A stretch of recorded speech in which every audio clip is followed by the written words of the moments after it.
Saat pandemi saya ketemu sebuah fenomena yang menarik ya. Jadi ada beberapa organisasi, beberapa perusahaan yang menyediakan konselor untuk karyawannya yang lagi WFH, work from home. Kenapa? Karena di masa itu cukup banyak orang-orang yang mungkin kerja di kota besar, tapi misalnya rumahnya, kampungnya aslinya di kota lain gitu ya, sehingga di kosan sendirian, belum ada vaksin, masih lockdown, jadi berhari-hari, berminggu-minggu ada di kantor kecilnya itu, which is tempat tidurnya juga ya di kos-kosannya, dan mulai mengalami yang namanya cabin fever ya. Jadi katanya ya gejala-gejala psikologis, mungkin juga psikosomatis, kecemasan karena lockdown itu, kesepian dan lain sebagainya. Nah, saya nggak mau bahas itu sebenarnya, tapi saya tertarik dengan fenomena penyediaan konselornya itu. Karena saya pikir itu sebenarnya suatu hal yang sempat saya pikirkan agak lama ya, bahwa organisasi itu sebenarnya bagus sekali kalau punya program yang semacam mungkin namanya apa ya, employee assistance program gitu ya, yang bisa agak luas mencakup coaching and counseling. Nah, itu yang saya pengen bahas di video kali ini.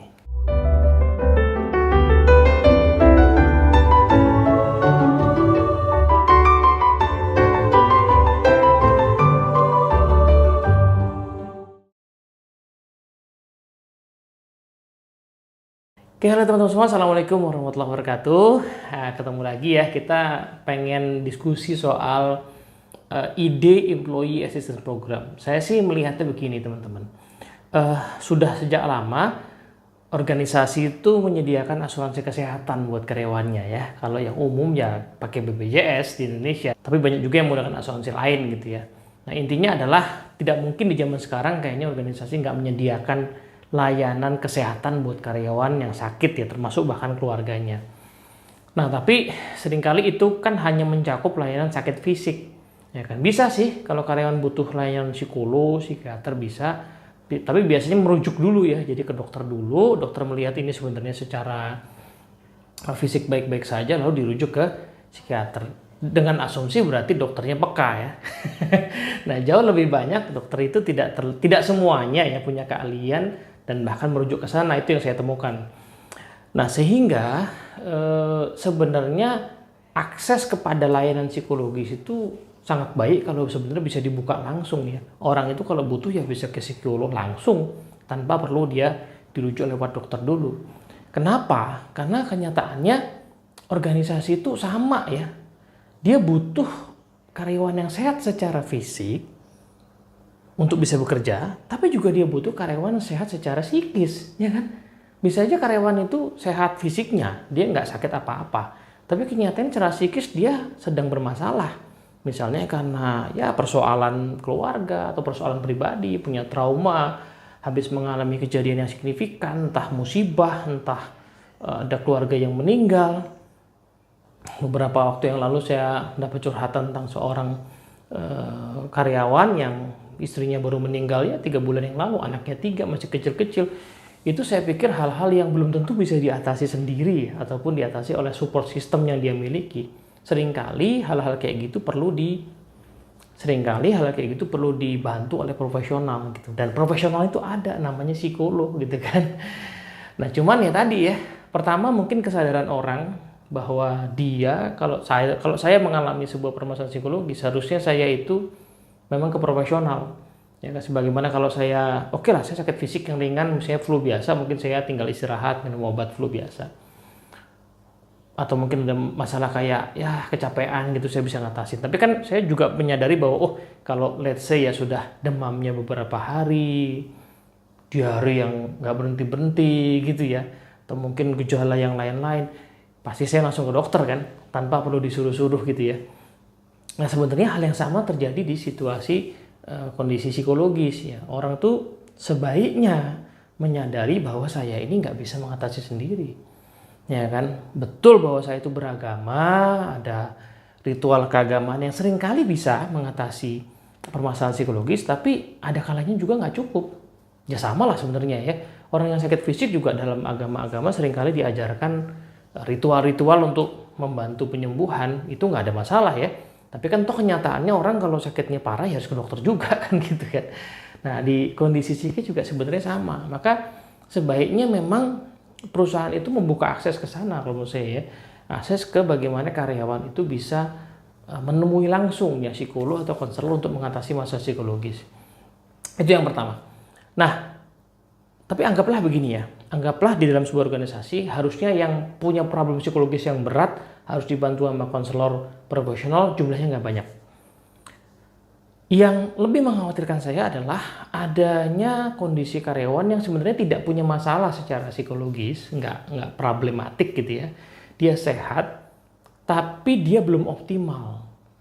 Kalau dalam istilahnya Abraham Maslow, dia belum self-actualize. Inilah orang-orang yang normal, yang kelihatannya baik-baik saja, tapi stagnan, kemampuannya stagnan, ya, karirnya stagnan, itu gejala-gejalanya ya, karirnya stagnan, pencapaiannya juga biasa-biasa aja. Ini kan aneh, ya, karena harusnya orang itu punya sesuatu yang spesial. Itu keyakinan psikologi zaman sekarang ya, yang dipelopori oleh Abraham Maslow tadi ya, manusia itu should be punya sesuatu yang spesial setiap orang. Kalau kita diciptakan oleh Tuhan yang sempurna kok, berarti logikanya adalah kita itu punya kemampuan yang sangat spesial. Berarti kalau ada orang yang kenyataannya belum menunjukkan spesialnya itu, berarti kemungkinan ada sesuatu yang masih menghambat. Meskipun yang menghambat itu bukan trauma, bukan fobia, bukan depresi ya. Yang menghambat itu barangkali entah pola pikir, entah habit yang belum terbangun, yang memang barangkali perlu dibantu ya. Betul bahwa itu sebenarnya tugas atasannya. Tapi sekali lagi ya, kondisi tiap orang beda-beda, seringkali yang bantu juga harus profesional. Dan sekarang profesionalnya ada, namanya professional coach. Entah namanya life coach, ya kan, atau leadership coach dalam konteks kepemimpinan gitu ya. Nah, profesinya ada, sertifikasinya ada, sehingga sebenarnya profesional ini sudah bisa diutilize oleh organisasi. Nah, sekali lagi ini dengan asumsi atasannya sudah melakukan sesuatu dan belum cukup signifikan ya. Kayak kita tahu lah ya, atasan juga manusia biasa ya, yang mungkin punya kemampuan secara teknis, punya experience, tapi kan dalam lingkup yang standar ya, kondisi standar. Nih kalau kondisi yang nggak standar nih, orang kayaknya punya sesuatu tapi masih terhambat. Hambatannya bukan depresi, bukan fobia, bukan trauma. Apa yang bisa bantu dia untuk optimal? Nah, sebenarnya profesinya udah ada, namanya professional coach. Nah, dua profesi ini saya melihat sekarang jalurnya di organisasi itu masih agak belok dikit gitu ya. Tidak bisa diakses langsung. Konselor atau psikolog itu tadi ya masih harus lewat dokter, dirujuk ya. Jadi ada dua sisi, karyawannya kadang-kadang nggak aware bahwa dia butuh, di sisi lain aksesnya juga tidak bisa langsung. Nah, saya sih berpikir should be bisa dibuka langsung. Kenapa? Toh budgetnya ada. Budgetnya dua ya. Kalau konselor psikolog tadi mungkin budget terkait dengan kesehatan ya. Oke lah, anggaplah secara asuransi belum cover kan bisa dihitung supaya bisa tersedia sendirilah gitu. Tapi sebenarnya hitung-hitungan budgetnya kan sebenarnya udah ada di situ ya, di area kesehatan, bantu orang supaya sehat, supaya fit, supaya optimal di kerja. Nah, kalau yang coaching sebenarnya budgetnya budget development. Ya, banyak organisasi besar saya amati sudah punya budget pengembangan yang lumayan, kadang-kadang nggak kepake. Ya kan? Cuman beberapa industri kayak perbankan yang karena ada peraturan dari OJK gitu ya, sehingga budget pengembangan itu pasti kepake. Tapi banyak organisasi lain sebenarnya membudgetkan nggak kepake. Kenapa? Karena asumsi pengembangan itu relatednya ke training aja, training, seminar, sertifikasi. Nah, sehingga ketika karyawan merasa bahwa saya tidak sedang butuh training apapun, nggak sedang butuh knowledge tambahan apapun, atau kadang-kadang ini isunya adalah karyawan yang cukup senior ya, training apa lagi gitu kan, yang mau diikutin. Ya betul, tapi kan budget idle itu sebenarnya bisa dipakai buat bantu orang supaya bisa tadi tuh ya, terutilize ya potensinya, dibuka potensinya, di hire lah professional coach untuk dampingin dia gitu. Nah, apa benefitnya buat company? Ya intinya sederhana, buat yang butuh konselor, orang bisa optimal lagi secara psikologis karena kenyataan tuh ganggu. Saya mengamatin ya, ada satu orang saya kenal, dia sebenarnya orang yang cukup kompeten, tapi dalam satu momen tertentu dia sedang dalam proses untuk berpisah dengan pasangannya. Tidak cepat ya, di Indonesia kan ada persidangan segala macam. Nah, dalam waktu setidaknya 6 bulan, saya observasi 6 bulan proses perceraian itu, wah itu kinerjanya nggak karu-karuan. Padahal aslinya dia bagus, ya kan? Nah ini kan, dan saya waktu itu nggak melihat bahwa dia punya pendamping tadi ya, psikolog, konselor misalnya. Seandainya ada kan mungkin masa itu tidak terlalu panjang, nah orang bisa bekerja dengan lebih optimal lagi kan. Gitu. Dan kita punya kepentingan sebenarnya di situ ya sebagai organisasi ya. Nah di sisi lain yang coaching tadi, nah ini kita bisa menggeser orang-orang yang ada di kurva normal tengah lebih banyak ke kanan ya. Karena kita bantu mereka untuk menemukan potensinya, minatnya, passionnya gitu ya. Bagaimana dia menemukan makna dalam pekerjaannya, bagaimana dia bisa berkontribusi lebih di bidang-bidang yang dia sebenarnya minati, bagaimana dia bisa menyusun karir path-nya sendiri ya, kemudian dikonekin dengan punya organisasi. Itu profesinya udah ada, tinggal dibuka aksesnya dan budgetnya pun ada. Budgetnya adalah di budget development. Daripada budget training itu nganggur atau ya kita ngelihat sebenarnya secara impact ya, kadang-kadang training tidak langsung ya kinerja, coaching punya possibility menurut saya justru punya possibility lebih dekat kepada kinerja. Kita akan bahas nanti di video-video berikutnya ya, bagaimana coaching itu sebenarnya lebih mendekatkan ya kepada kinerja compare to training. Bukan berarti training tidak penting ya, tapi training itu nanti porsinya di mana ya, kita akan lihat ya porsinya di mana. Nah, coaching ini sebenarnya krusial, bahkan lebih dekat kepada kinerja.